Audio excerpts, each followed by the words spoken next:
It's not an all or nothing thing in that moment. It might seem like that because your investors are putting pressure on you from above, and you've got this thing inside you that means that, if you get published in certain publications, it's like a milestone that you've reached as a founder. And like everyone else, oh, did you get into TechCrunch or did you get into Sifted? That's the milestone that we're socially measured by. And in the moment that you feel that pressure intensely, but it's really not about getting into a publication in a specific moment in time. It's very much about building a relationship with the journalists over time and getting them bought into your story.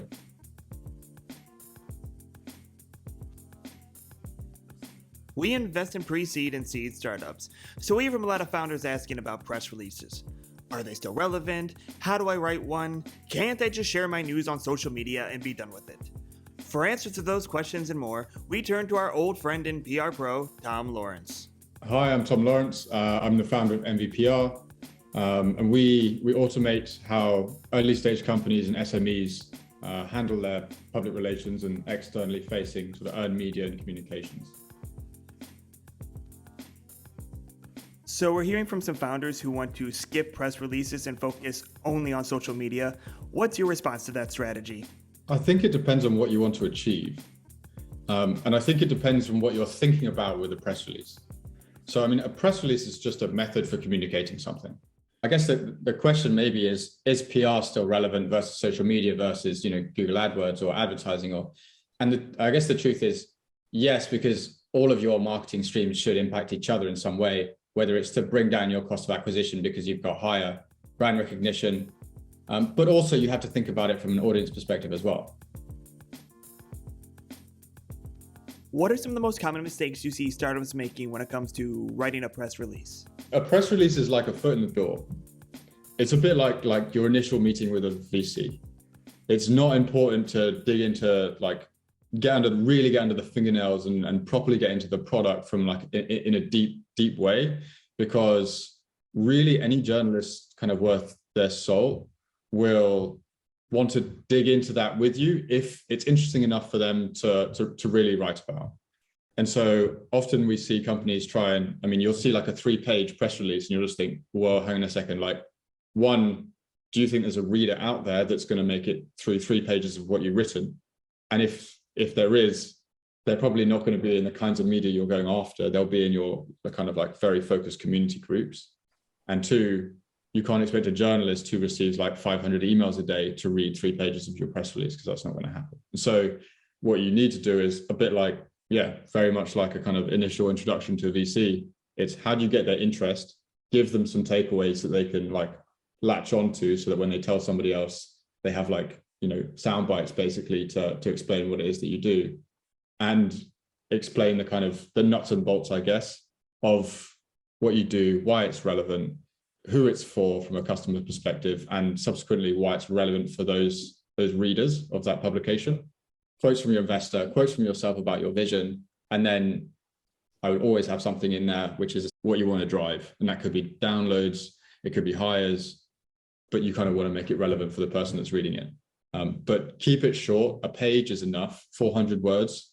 I would say make sure it's clear is a hard thing to say, but simplify it. Don't write endlessly about your product, because at this stage, it's more valuable to have something concise that's easily understood than it is to, really flesh out the meat and bones of, what your product does and which customer segments it's super valuable for. It's just not necessary. And you'll waste loads of time doing it. So could you share some practical key tips for founders building their first press release to announce funding? How can they make their press release stand out and actually get coverage? This is a conversation we have a lot with. We often sit at the sort of intersection between VC funds and founders when they're doing kind of funding announcements or partnership announcements. And often something that comes up is, how do we make this newsworthy? Really, the truth is, what makes something newsworthy for one journalist could be very different to what makes something newsworthy for another journalist. Because, again, to go back to the audience's side of things, when a journalist looks at your company and what you want to talk about, they're thinking, are my audiences going to engage with this? is this company providing something that's valuable to my audiences? And if they're not, they won't write about you. But if you are, then they will, because they're thinking, how do I get more subscriptions? How do I get more ad revenue? You have to think about it from a journalist perspective. They're running a business as well. If I was going to say, how do you grab someone's attention? Essentially, you need to talk about who it's for. So to give you some examples, like you having a headline that says, like, company X launches product to modernize existing legacy processes, making it 10x faster in the process. Cool. You've kind of talked about what you do. It's potentially a headline. Is it that interesting? Maybe, I'm not sure. It's very different to company X launches product to modernize existing legacy processes for startup founders and VCs, making it 10x faster in the process. So you're labeling them in the headline so that as a startup founder or a VC, I'm like, oh, this is relevant for me. I mean, even better, what you want to do is actually you want to make it relevant for like, why right now? So like, as recession kicks in, company X, launches product to modernize legacy processes for startup founders and VCs. And then it's like, okay, there's this moment in time which I can relate to because I know it's happening because I'm working in that industry, and I know that it's a challenge that we're all about to like come up and face. I'm a startup founder, and so I know that this whatever I'm about to click on is relevant for me, and it's got a product that's disrupting the industry as well, and making something that I do every day 10 times faster. And so you go from this kind of initial starting point, which is you explaining the product and what it does, to you explaining exactly who it's relevant for and why you change the lives of those individuals, to, oh, this is something that's relevant for me now rather than in the future. I should probably click on this and read it. You referenced before how journalists are busy and everyone wants to get featured in the same publications. Could you share some thoughts on how tech startups can set realistic expectations for press coverage? Because, not everyone's going to get into TechCrunch. It's hard to say to founders that you have to lower your expectations, because it's, actually it's often a lot of the part of the work that our account managers do and the people who are very close to clients is kind of expectation setting, because it's really hard to get into those publications. Like you have to have something that's really compelling. But if you were going to try and measure it, for example, and this is an age-old problem that the industry has, try not to look at clippings. Yes, you can look at, we want to get 5 hits or we want to get 10 hits. Like, so what? What does that outcome achieve for you? Maybe if you take a step further, we want to raise our, page authority ranking by 10 points. That's more actionable. And that means that the next time that you have a release, no matter what it is, you have a benchmark to look at and think, okay, if we raise it by, it gets harder and harder, right? But like, we want to raise it by 3 points. Now, like you have something to work against, and you have something to provide goals for the future. Really what I would look at is reach, if you can. And there are tools that exist that allow you to see kind of the reach of specific publications. But I would try and tie it back to business process.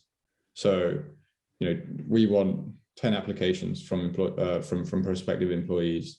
I would make it actionable like that and tie it into business, rather than just saying, we want, 3 hits in tier 1 publications and 10 hits across the board. Just because a journalist doesn't want to write about you right now doesn't mean they don't want to write about you, full stop. And so building relationships with journalists is again, it's not unlike building relationships with investors. It's not an all or nothing thing in that moment. It might seem like that because your investors are putting pressure on you from above, and you've got this thing inside you that means that, if you get published in certain publications, it's like a milestone that you've reached as a founder. And like everyone else, oh, did you get into TechCrunch or did you get into Sifted? That's the milestone that we're socially measured by. And in the moment that you feel that pressure intensely, but it's really not about getting into a publication in a specific moment in time. It's very much about building a relationship with the journalists over time and getting them bought into your story. In your opinion, how is the art of writing a press release evolving? Are there some developments you're seeing now that startups could adopt early on to really stick out? Honestly, not really, is the short answer. The point of having a press release is to convey as much information as possible, as concisely as possible, in a way that's ingestible for a journalist quickly. Now, personally, I'm pushing to move away from the press release. I mean, there are only so many press releases you want to read in your life. The thing that I'd like to see is, I think the thing where we're getting to is actually media developing the way that they share information as well. And in order for the press release kind of makeup to change, that has to change first.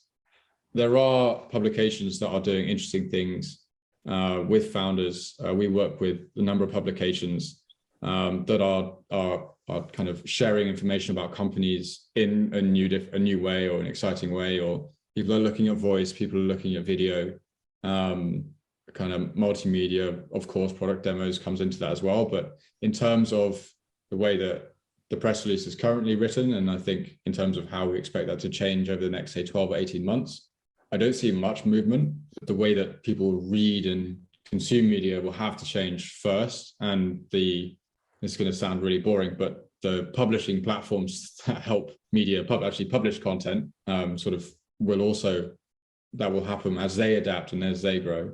Coming back to press releases, the most important thing that you can do with a press release is keep as much information as you possibly can in one place to share with the journalists so that they can quickly understand what it is that you do and whether you're relevant for their audience.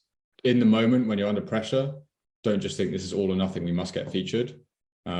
Because I've seen founders burn contacts before, because in the moment you think, I must get hold of this journalist, and you crawl into their like LinkedIn DMs and Twitter DMs, and you're pinging them 2-3 emails being like, have you seen this? And they're like, yeah, we have, but we're not interested, thanks.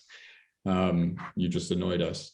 Think of it as a kind of long-term process, but learn as much as you possibly can from the process, so that as a founder, you're not always going to be in charge of marketing. It could be your CMO, or down the line, it could be your head of content or head of comms.